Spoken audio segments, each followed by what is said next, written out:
السلام علیکم ورحمۃ اللہ وبرکاتہ۔ امید ہے تمام احباب خیریت سے ہوں گے۔ ہر واقعے میں کوئی نہ کوئی عبرت ہوتی ہے، سن کر اپنے عمل میں لانے کی کوشش کرے اور شیئر کر کے آگے بھی لوگوں کے لیے ہدایت کے سبب بنے۔ آج کا واقعہ ہے موت کے بعد کیا ہوگا۔ حضرت کعب رحمۃ اللہ علیہ فرماتے ہیں، جب نیک آدمی کو قبر میں دفن کیا جاتا ہے تو نیک اعمال، نماز، روزہ، حج، جہاد اور زکوٰۃ اسے گھیرے میں لے لیتے ہیں۔ راوی بتاتے ہیں، عذاب کے فرشتے پیروں کی طرف سے آتے ہیں تو نماز کہتی ہے، رک جاؤ، تم اس تک نہیں پہنچ سکتے۔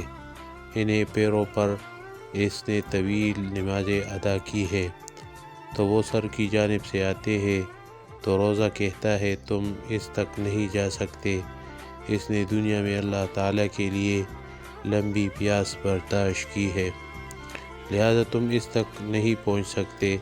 تو وہ پورے جسم کی طرف سے آتے ہیں تو حج اور جہاد کہتے ہیں، رک جاؤ، اس نے اپنے نفس اور بدن کو اللہ تعالیٰ کے لیے لگا دیا اور تکا دیا تھا، اس نے حج کیا اور اللہ کی راہ میں جہاد کیا، تم اس تک نہیں پہنچ سکتے، یہاں سے ہٹ جاؤ۔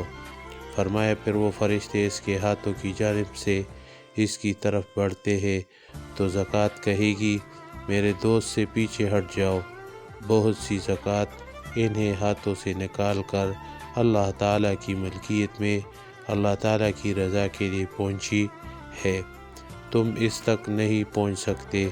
فرمایا پھر اسے کہا جائے گا، مبارک ہو، تو پاکیزہ ہو کر زندہ رہا اور مر کر بھی پاکیزہ رہے گا۔ فرمایا پھر رحمت کے فرشتے اس کے پاس آ کر اس کے لیے جنت کا فرش بچھائیں گے اور جنت کا لباس اسے مرحمت فرمائیں گے، اور حد نظر تک اس کی قبر کوشادہ کر دی جائے گی اور جنت کی قندیل لائی جائے گی جس کے نور سے قبر سے جی اٹھنے تک روشنی ہوتی رہے گی۔